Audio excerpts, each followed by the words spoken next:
बिस्मिल्लाहिर्रहमानिर्रहीम नहमदुहु व नुसल्ली व नुसल्लिमु अला रसूलिहिल करीम। तमाम देखने और सुनने वालों को अस्सलामु अलैकुम व रहमतुल्लाहि व बरकातुहू। काफ़ी दिनों से हमारी गैर हाज़िरी है, उस पर माजरत, कुछ हुई ताख़ीर तो कुछ बाइस से ताख़ीर भी था। ट्रंप जब आया था, जिस दिन नवंबर में जीता था, उस दिन भी, और जिस दिन उसने हलफ उठाया उस दिन भी मैंने उसको वेलकम कहा। इसलिए कहा कि उसने कहा कि मैं दुनिया से जंगें ख़त्म करवाऊँगा, और गज़ा की जंग उसने वाक़यातन ख़त्म करवाई। उनके दरमियान मामलात तय करवाए, माहिदा करवाया इसराइल और गज़ा के मुजाहिदीन के दरमियान। और यूक्रेन और रशिया की जंग का भी उसने कहा कि सबसे पहला मेरा हदफ यही होगा। लेकिन पता नहीं क्या हुआ कि वो और पंगों में पड़ गया आके। कभी कनाडा को अपना सूबा बनाने की फ़िक्र लग गई, कभी मैक्सिको के पीछे लग गया, कभी किसी और के, कभी अब दूसरे मुल्कों का टैरिफ बढ़ा दिया जो वहाँ माल आता था तिजारत का। ज़ाहिर है वो भी बढ़ाएंगे तो माशी जंग बढ़ेगी और जंग, फिर दुनिया जंगों की तरफ जाएगी। और गुज़श्ता रात तो उसने नया तमाशा किया। नेतन्याहू अमेरिका पहुंचा हुआ था मिलने के लिए।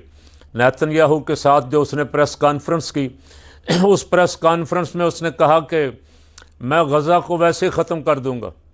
गज़ा के लोगों से कहता हूं कि वो गज़ा छोड़ जाएं, उसकी तामीर नौ नहीं होगी।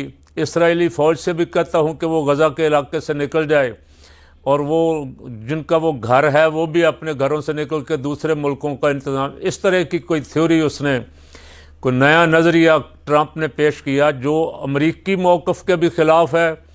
उसके ख़िलाफ़ सारे यूरोप से भी आवाज़ उठ रही है, ऑस्ट्रेलिया से भी आवाज़ उठ रही है, सऊदी अरब से, कतर से, यूएई से, तमाम ममालिक ने ट्रंप का ये मंसूबा मुस्तरद कर दिया।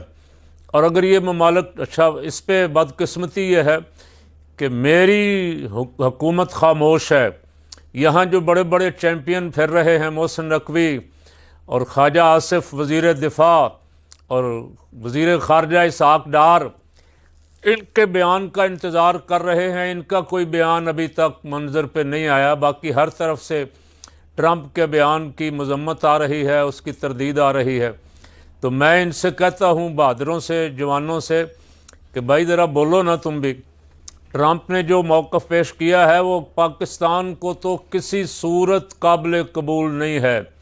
कायद-ए-आज़म रहमतुल्लाह अलैह फ़लस्तीन के मसले पे जो मौक़िफ़ रखते थे, और हमारे अकाबरीन जितने भी, हमारी इस्टेब्लिशमेंट हो, हमारी सियासी हुकूमत हो, उनकी हमेशा से जो पॉलिसी रही गज़ा पे, फ़लस्तीन पे, उस अपनी पॉलिसी पे बयान दो, डटो। घबराए हुए लगते हैं, डरे हुए, सहमे हुए, और ऐसे लगता है जैसे सांस ही खुश्क हो गया इन सब का, दम ही नहीं निकल रहा।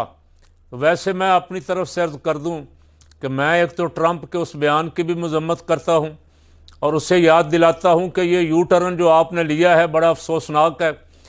आप और आपसे पहले जितने भी डिक्टेटर अमेरिका में आए हैं, वो सब फ़लस्तीन को ख़त्म करने की तगोदोई करते आए। आपसे हम कुछ और चाहते थे। हम आपसे चाहते थे कि आप ये जंगें ख़त्म करें, मसाइल हल करवाएं, और तारीख़ में अपना नाम अच्छे लफ्ज़ों में लिखवाएं। लेकिन बयान देते देते, ये कहते कहते, और फिर आपको याद है कि इस दफ़ा आपको उन रियासतों से ज़्यादा कामयाबी मिली जो ट्विस्ट रियासतें थीं, जिनके बारे में मशहूर था कि ये जिधर जाएंगी उधर, और वहाँ कामयाबी आपको मुसलमान वोटर की वजह से, और इसराइल मुखालिफ वोटर जो था, खा वो अमरीकी था, ईसाई था, यहूदी था, जिसकी वजह से आपको कामयाबी मिली। और आप हलफ उठाने तक तो ये कहते रहे कि मैं जंगें ख़त्म करवाऊँगा, और अब आप जंग की धमकी दे रहे हैं। गज़ा के मुजाहिदीन किसी सूरत भी इस हल को तस्लीम नहीं करेंगे।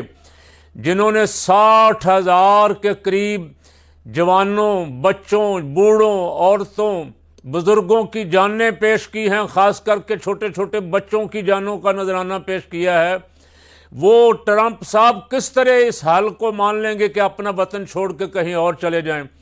और जो काबिज़ मुल्क है इसराइल, वहाँ काबिज़ है, और आपका और यूरोप और बरतानिया वगैरह का मिल के कब्ज़ा करवाया। नाजायज़ बच्चा, नाजायज़ औलाद जिसने बैतुल मक़दस, मस्जिद अक्सा और फ़लस्तीन की अर्ज़ मुक़द्दस पे कब्ज़ा किया हुआ है। ये मुजाहिद तो कई सालों से लड़ते आ रहे हैं, कुर्बानियाँ देते आ रहे हैं, और उसी के लिए इन्होंने पूरा 1 साल तकरीबन 4 महीने खून के दरिया से गुजर के आए। रोज़ाना 150, 200, 250 बंदे शहीद होते रहे। सारा मीडिया रिपोर्ट करता रहा। अभी तक मलबे से उनकी लाशें निकल रही हैं।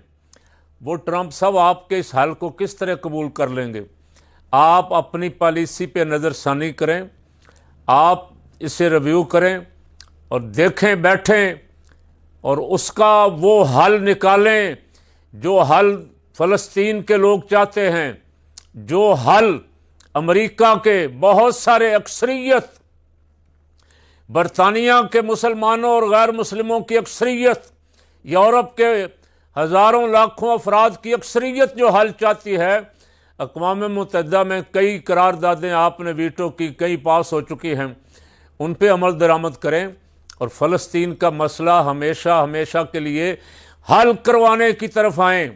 ये जंग बढ़ाने की तरफ ना आएँ। ये जंग जो है ये सदियाँ हो गई, ये ख़त्म नहीं हुई, और जंगें अगर इसी तरह चलती रहेंगी तो कभी भी आप, हम और पूरी दुनिया अमन और सुकून से नहीं रह सकेंगे।